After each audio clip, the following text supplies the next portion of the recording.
Matapos ang linggong puno ng stress, kabisihan sa school, at maingay na pakikipagsapalaran sa syudad, mayroon tayong lugar na hinahanap-hanap. Yun ang kinalakihang buhay sa probinsya.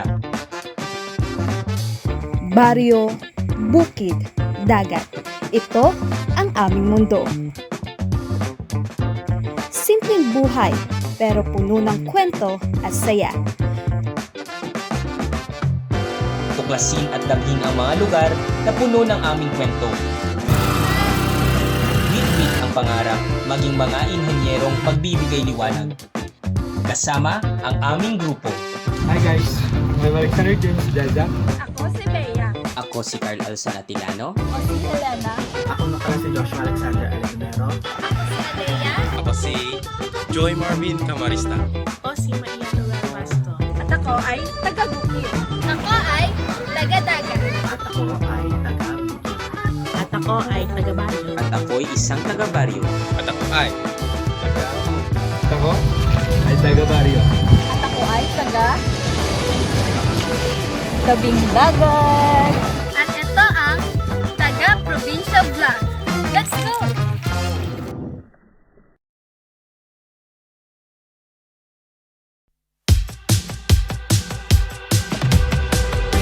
Hi guys! Kamusta nga pala yung linggo nyo ngayon? Mula sa ingay ng syudad, balik tayo sa lugar na tunay kong tahanan. Dito sa bukid kung saan presko ang hangin, chill ang vibes, at everyday ay kwento ng simpleng buhay, pero solid na saya. Nandito rin ako sa aming bukid.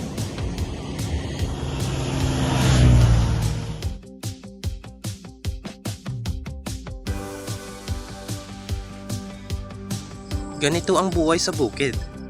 Simple, presko, at puno ng mga kwento.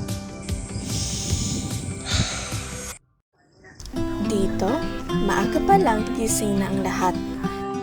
Sa bawat pagbuga mo ng hangin, parang may bagong kwento ang paligid. Tayo ay papasyal muna dito sa aming bukirin.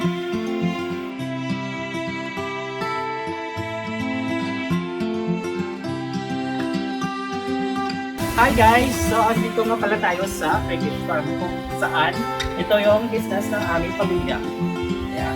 Dito sa bukid, hindi lang gulay at hayop ang inalagaan namin. Meron din kaming fresh water at mudpot crayfish. Simple lang ang setup, pero napakasarap alagaan. Tara, pakita ko sa inyo kung paano namin pinapalaki ang mga crayfish na to. So kung nakikita niyo yung mga pumuputi-puti na yan ang tinatawag namin mga railings. Kung sa bukid ay simple at presko ang buhay. Kape muna tayo guys. Iba naman ang saya na makikita sa baryo. Tara, silipin natin ang kwento ng mga taga-baryo.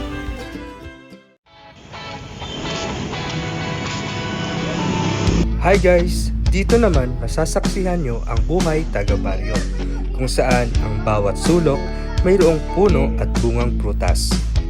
Kaya samahan nyo kami sa paglalakad sa aming payapa at masayang baryo. Dito sa baryo, halos lahat magkakakilala.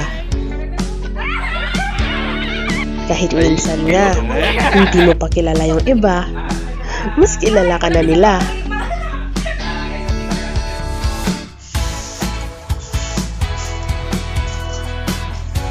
Una nating puntahan siyempre ang sari-sari store, kung saan matatagpuan mo rin ang mga paboritong merienda na laging nakaabang. Tayo ngayon guys na Street food! Siyempre, pagdating ng alas 3, pupunta naman ako sa pinakamalapit na nagtitinda ng kwek-kwek, ihaw-ihaw at iba pang Pinoy street foods dito sa aming baryo. Ito yung all-time merienda ko nung high school pa lang ako. Mainit, masarap, at amoy pa lang, busog ka na. At sa palengke naman, iba talaga. Preskong gulay galing pa sa bukid, prutas na kakapitas lang at isdang bagong huli. Parang lahat ng pagkain ay may kwento bago makarating sa mesa. Dito sa aming baryo, makikita mo rin ang mga batang naglalaro sa kalsada. Siyempre, hindi mangyari na hindi tayo sasali sa kanila. Simpleng mga laro, pero walang katapat ang saya. At syempre, buhay ang pananampalataya dito.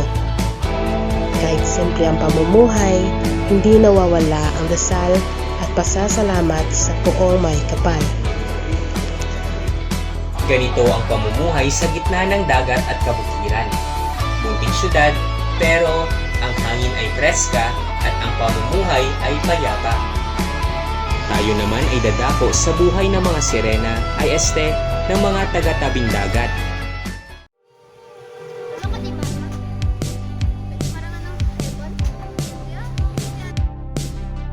Hi! Nandito tayo ngayon at kasama ko ang aking mga pinsan! Dito, bawat alon may kwento, bawat tawa may alaala, at bawat sandali kasama ang mga kaibigan ay puno ng saya. What's up guys? So ngayon, maliligo tayo sa dagat. Kasi bored ako tsaka mainit ang panahon. Sa ilalim ng araw at tabi ng dagat, bawat kwento at halakhak ay nagiging alaala. Dito, ang bawat alon ay kasabay ng aming tawa at saya. At ngayon ay dapit hapon at itong mga pangyayari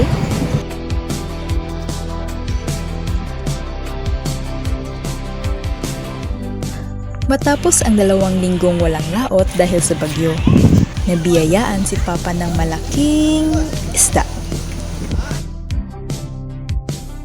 Ang tawag sa mas malaki kung sa amin ay malasugi. In English, swordfish. At yung isa naman ay dorado or mahi-mahi in English. Baka akalain yung live murder yan, ha? Hindi po. Dito, ang isda diretsong mula sa dagat. Sariwa, malasa, totoo. Ang mga bangka, parang alon, hindi napapagod. Ang mga mangingisda, patuloy pa rin sa pagkayod. Kasabay sa paghampas ng tubig, payapa pa rin ang puso dito. Ganito ang buhay ng taga-tabing dagat. Maalat ang hangin, pero matamis ang alaala. Sa dagat nagtatapos ang ating kwento, pero hindi dito nagtatapos ang paglalakbay. Marami pa kaming ipapakita, kaya samahan niyo po kami sa susunod na parte. Baryo, bukid. Dagat! Kwento? Tawa. Isang kwento, sabay-sabay.